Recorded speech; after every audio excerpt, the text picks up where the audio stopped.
Mi nombre es Nancy Saavedra y fue víctima de tortura de los elementos de CUSAEM.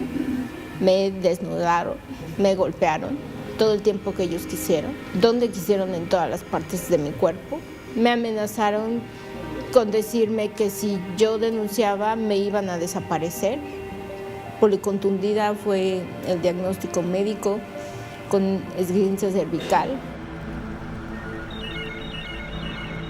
Nancy Saavedra estaba en el mercado en el Estado de México y en un momento una señora la detiene y le jala el brazo y le dice que le había robado la bolsa. En ese momento llegan seguridad y ahí es cuando se sabe que está completamente armado porque es inmediato, llega seguridad y se la llevan a ella y a su hermano diciéndole que pues como había robado la tenían que detener.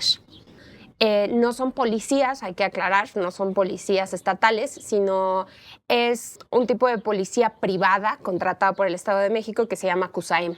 Y a ella la llevan a una planta alta donde entre 10 personas la torturan, la desnudan, ¿no?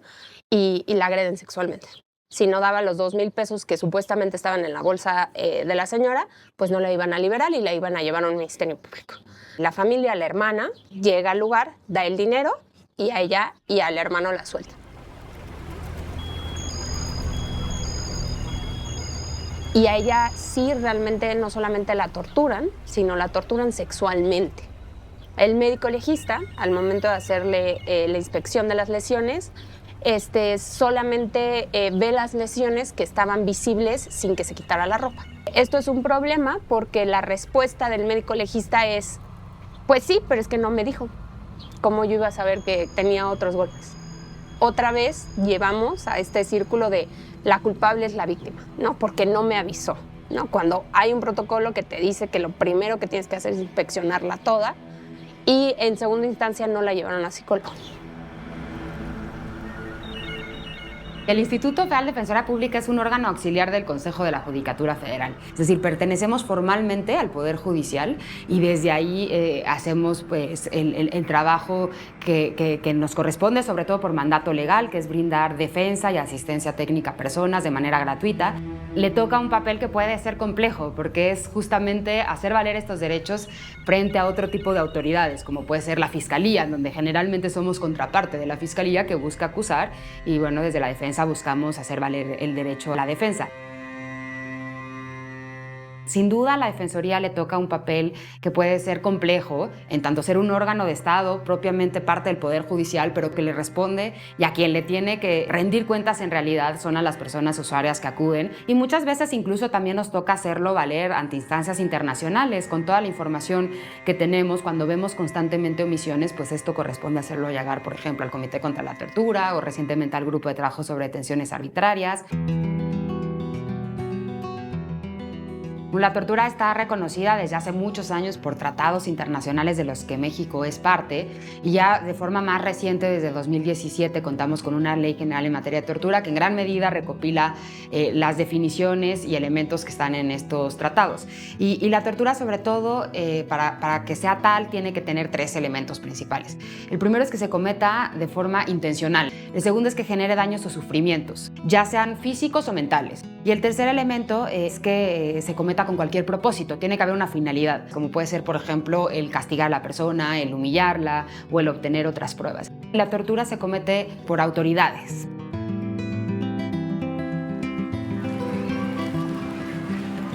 Para mí, las autoridades realmente no saben nada de impartir justicia. Son muy groseros con nosotros como víctimas. Se burlan, muchas veces se burlaron de mí así, enfrente de mi cara, me dijeron cosas insultantes. No me creyeron porque hasta me decían, ¿y a poco sí fue así? ¿No? Entonces es volver a revictimizar. Creo que todas las víctimas de tortura deberíamos de tener el derecho de ser bien atendidos en el Ministerio Público, de que no juzguen ni pongan en tela de juicio nuestras palabras. El protocolo de Estambul nace de este conjunto de periciales que sirve para poder acreditar la tortura. Algo muy importante y que destaca mucho el protocolo de Estambul es que no toda tortura va a dejar rasgos físicos, ¿no? La tortura comprende mucho más allá que golpes, y más cuando se trata de una tortura sexual, ¿no? O de una tortura hacia una mujer y con tintes y enfoques de género. Y bueno, está comprendida por una pericial médica, por una pericial psicológica, y que tiene que contener ciertos requisitos y ciertos requerimientos para que ellos puedan establecer si debido a estas entrevistas y debido a estos análisis hubo o no tortura. Muchos de los servidores públicos no tienen esta capacitación en el protocolo de Estambul, a pesar de estar en una fiscalía especializada para un delito de tortura. Entonces no lo hacen de manera adecuada. Se ha normalizado completamente. La violencia sigue creciendo, las dinámicas de las relaciones de criminalidad, los vínculos entre la delincuencia organizada, el narcotráfico, las policías estatales siguen fortaleciéndose, el control de lo público por parte de la delincuencia organizada se sigue dando. El litigio en México, con perspectiva de derechos humanos, ha estado un poco abandonado, no ha sido algo tan importante, solo hasta los últimos años se ha puesto sobre la mesa a partir de la visibilización de las violaciones graves a derechos humanos.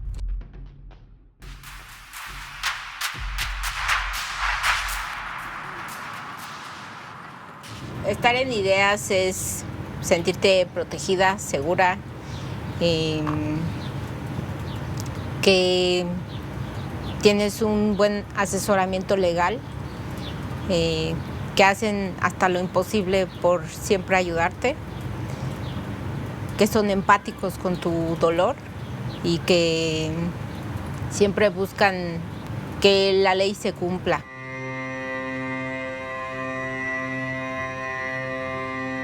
También me buscaron atención psicológica, también buscaron que yo estuviera registrada en atención a víctimas, pero prácticamente ellos armaron todo mi caso. Nosotros desde Ideas, siendo defensores de derechos humanos, tienes otra visión, mucho más empática, que es lo que nos hace ver, ¿no? Y poder preguntarle a las víctimas qué es lo que necesitan en ese momento.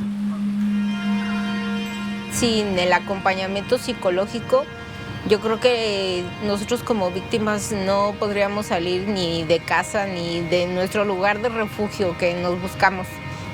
Siempre lo psicológico tiene que ir de la mano con lo legal, porque si no, uno no puede y no aguanta.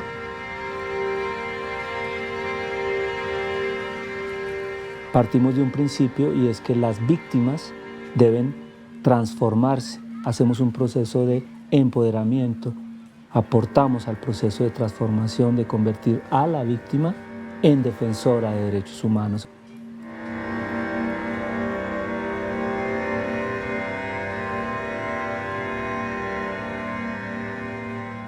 Pero además, cuando hablamos de tortura, tenemos que ser capaces de entender que no solamente hay una afectación directa al cuerpo de la persona, a su proyección como persona, que es en donde más afecta a la tortura, tiene unos impactos brutales que son difícilmente reparables, sino que además sí se genera una imposibilidad de acceder a la verdad. Y en un país donde hay una legítima exigencia por conocer la verdad, creo que poco hacemos con aceptar procesos que nos generen poco acercamiento a los hechos y que solamente generen nuevas víctimas, que son las personas torturadas.